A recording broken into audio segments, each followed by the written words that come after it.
నేడొచ్చింది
నలరాజునవయ్యా నా పూర్వ కథనము గంధర్వ స్త్రీనయ్యా ముందు జన్మకి బహునాడు వంటరిగా బంగారు లేదు సర్వలో దిగాను నేను స్నానానికి దిగినాను ఆ యొక్క నదిలోకి స్నానానికి దిగితే ఒక మునేశ్వరుడు బ్రాహ్మణుడు చూశాడు. ఓ ఆడదాని సఖియా, ఈ నదిలోని ఆడవాళ్ళు స్నానం చేయకూడదని ఆ యొక్క బ్రాహ్మణుడు తిట్టాడు. ఆ నిజంలో నన్ను స్నానం చేయడానికి కలిసి ఆ బ్రాహ్మణుడితోటి నేను ఎదిరించి మాట్లాడాను. ఆహా, ఆడదాని అయింది నీకంత అహంకారమా? నువ్వు ఒక పాములో అయిపోతావు. ఆ యొక్క బ్రహ్మఋషి నాకు చెప్పించాడు. ఆ బ్రహ్మఋషి చెప్పించింది అప్పుడు నాకు తెలిసింది మన ఆయన బ్రహ్మఋషితో సామాన్యుడు కాదు, ఏమి చేస్తాననేసి అప్పుడు బ్రహ్మఋషి పాదాలు ముట్టిపోయాను. నేను చేసింది తప్పు, ఈ పాములకు వైపులో నుంచి నాకు శాస్త్రం పెట్టావు, ఈ శాస్త్రం నాకు ఎప్పుడు పోతాను అని బ్రహ్మఋషిని వేడుకుంటే ఈ సర్వ సంపద పోయి సఖ్యతో మహారాజు అడవులకు వస్తాడు. బ్రహ్మఋషి చెప్పగా నలరాజుని ఎట్లయినా నమ్మించి ఎట్లయినా పాదముని కర్మాన్ని బ్రహ్మఋషి చెప్పాడు. ఆ బ్రహ్మఋషి మాట్లాడగారు నువ్వు ఎప్పుడు వస్తావనేసి చూస్తూనే ఉన్నావు, ఎదురు చూస్తూనే ఉండగా నీకు ఈనాటికి వచ్చావు. సంపూర్ణ కల్పించినప్పుడా నాట్యం నీ మూలమయ్యే అని పాదాన్ని పాటు చేశాను. అందువల్ల నా విస్మణీలో నా వృత్తాంతం ఇప్పుడు చెప్తాను, ఆలకించు. నా విస్మణీలోను నలరాజు ఉండింగా దుష్టముఖులు నీకు మొదలయ్యాయి. దుష్టముఖాలంటే ఏమిట్రా? సినిమా పెద్దదండి,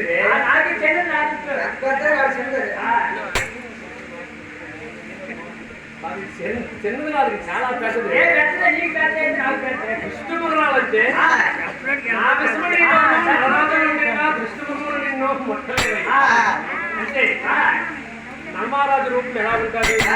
ఏ నిత్యమానున్న దేవతల శ్రీరాజు ఎగు కుటుంబంలో కలిగిన ఉద్భవం గలవాడు చంద్రుడి కన్నా హంబంలో గలవాడు సర్వదిశలకి ఇంకా సాచరలేటువంటి నర్మారాజు ఈ మరుగుజ్జు రూపంలో ఉన్నాడంటే ఎవరైనా ఆడవారు చూస్తే నర్మారాజుని ముగిస్తారా? మరి నర్మారాజుని ఎవరైనా వహిస్తే మరి దమయించి అంతగా పట్టలేదు కదా. మరి నర్మారాజు తప్పు చేసినా మరి దమయించడానికి కారణము తెలుసుండి నీ పాదాన్ని కాటు వేశాననేసి నర్మహారాజుతో నాకేంద్రుడి విధముగా చెప్పాడు. చెప్పి కారణము తెలుసుండి కాటు వేసిన రాజా మళ్ళీ నీ రూపముకి మార్గమేమై నీ భార్య అయినటువంటి దమయంతి నీవు ఎప్పుడో కొద్ది కాలాలు కలుస్తారు. ఈ కొద్ది కాలాల్లోనైనా నీవు ఎప్పుడు ఈ రూపంలో ఉండే ఆడవాళ్ళు కూడా నీ వైపు పల్లెత్తి చూడదు. అందుకే కారణం తెలుసుండి నేను కాటు వేశాను.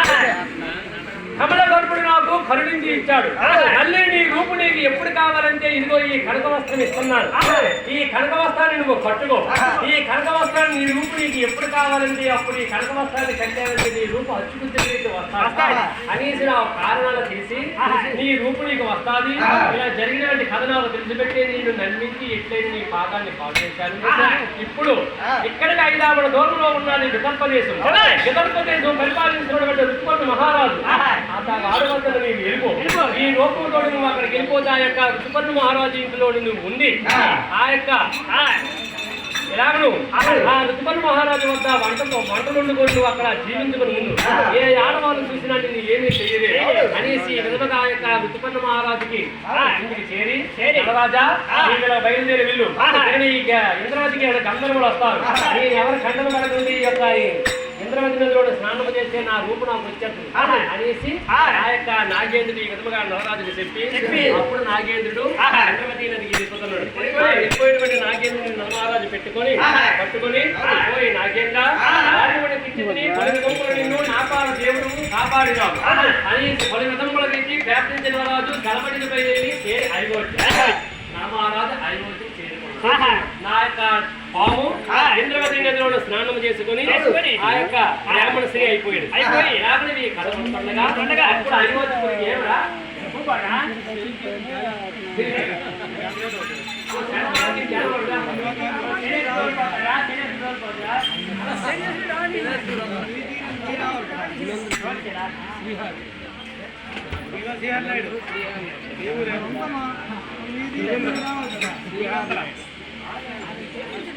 కళాపూజలు కళాకారులు కళాకారులు ఈ దేవస్థాయిలు పులివెందుల శ్రీహార్ నాయుడు గారు ఈ రామకృష్ణుడు సభలో 50 వరాలు ఇచ్చారు. వారికి వారు కూడా మనకు శ్రీరామచంద్ర అష్టోత్తరి భాగవాక్యం ఇచ్చి అమ్మ నీలో చల్లదైపోయామ్మా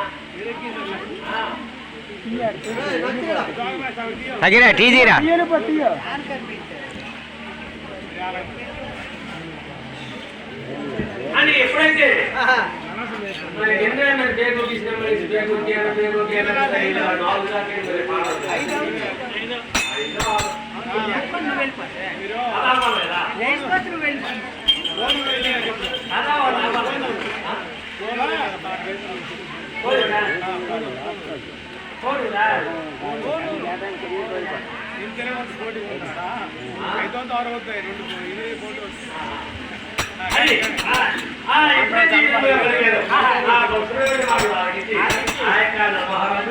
అక్కడ నుంచి అయోధ్యపురాన్ని చేరుకున్నాడు. చేరుకొని అయోధ్యపురాన్ని ఎప్పుడైతే చేరుతాడో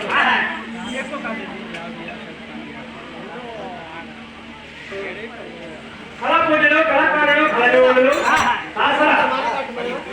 అవును 50 వరకు నిర్మించారు. భారతీయ కుటుంబానికి ఆ శ్రీరామచంద్రుడు వెళ్ళారు రక్షణ కాదు.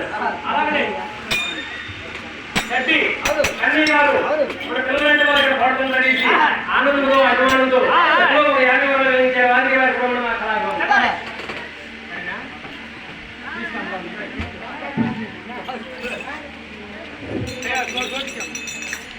అని ఎప్పుడైతే ఈ విధంగా పలికారు కలుసులగడ్డ మాటలు ఆలకించి మహారాజు అయోధ్యపురానికి చేరుకుని అయోధ్యపురంలో ఉన్నటువంటి ప్రజలందరూ కూడా ఆ నలమహారాజును చూస్తున్నారు.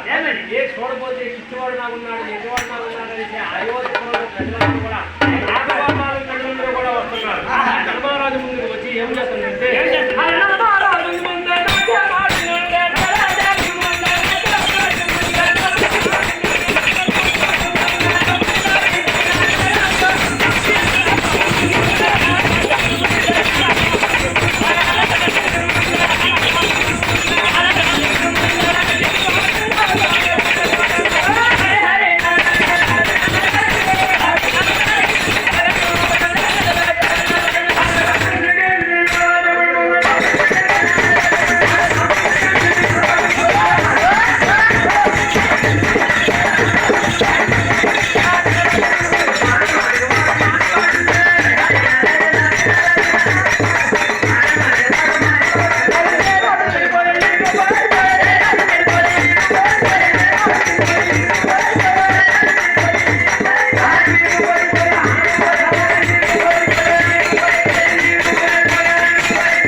నలరాజముడి ముందు మాట మాటకు వారు మాట్లాడిస్తున్నారు. పిచ్చివాడే తిరిగి పరమేశ్వరరాజు ఎదివాడే తిరిగి ఏ తోడో ఎలాగ వస్తాడో రాజుకే తెలుస్తున్నారు అని ఇతను ఎన్నవాడ పిచ్చివాడ అని చదువుకొని ఆ యొక్క అయోధ్యలో ఉన్నటువంటి ప్రజలందరూ కూడా నలరాజు ముందు నాట్యాలు ఆడుతున్నారు. నవ్వుసిన గెలిచిన నలరాజు ముందు మాట మాటకు వారు మాట్లాడించి ఏ రాజు చెడిపోయో ఈ రూపు అయిపోయాడు. రాజు కాకపోతే ఈ నడక రాదు, ఈ సూపు రాదు, ఇతడు పెద్ద రాజు అయిపోయాడు, ఈ రూపం వచ్చాడు అనేసి ప్రజలందరూ ఊహించి ఇంకొన్ని మహారాజు వద్దకు వెళ్ళి చెప్పారు. మహారాజా ఇలా రావయ్యా అయితే వెళ్ళిపోతావా గుంటూరుకి వెళ్తాడా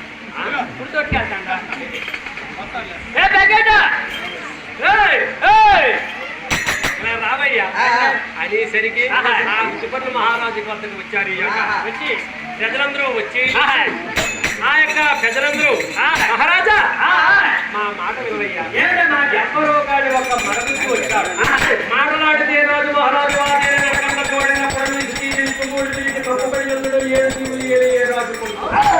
అసలు చూడబోతే సామాన్యంగా లేడు, అటువంటి పవిత్రముగా ఉన్నాడు అనేసి విధముగా చెప్పేసరికి ఆ శిక్షణ మాటలు ఆలోచించి అప్పుడు మంత్రిని పంపినారు.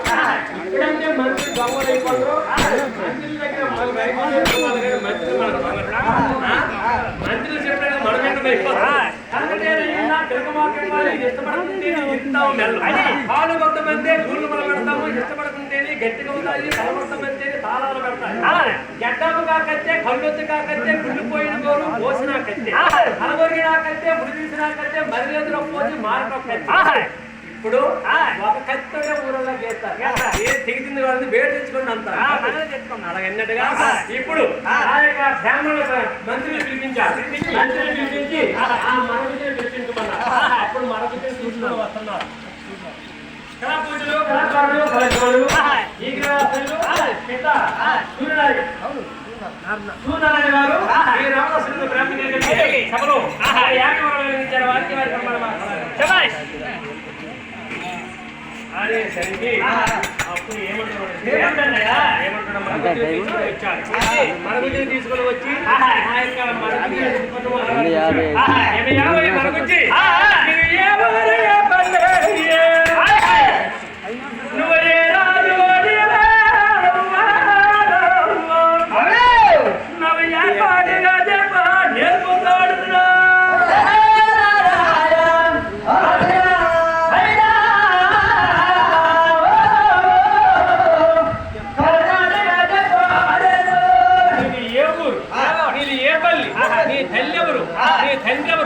ఎందుకు చెడిపోయి వచ్చినావు అనేసి రుత్పన్న మహారాజు నరమహారాజు అడుగుతున్నారు ఎప్పుడైతే రుత్పన్న మహారాజు నరమహారాజు అడుగుతున్నారు అప్పుడు నరమహారాజు చెప్తున్నారు రుత్పన్న మహారాజు నిజం చెప్పకూడదు నిజం చెప్తే మరి రుత్పన్న మహారాజు నరమహారాజు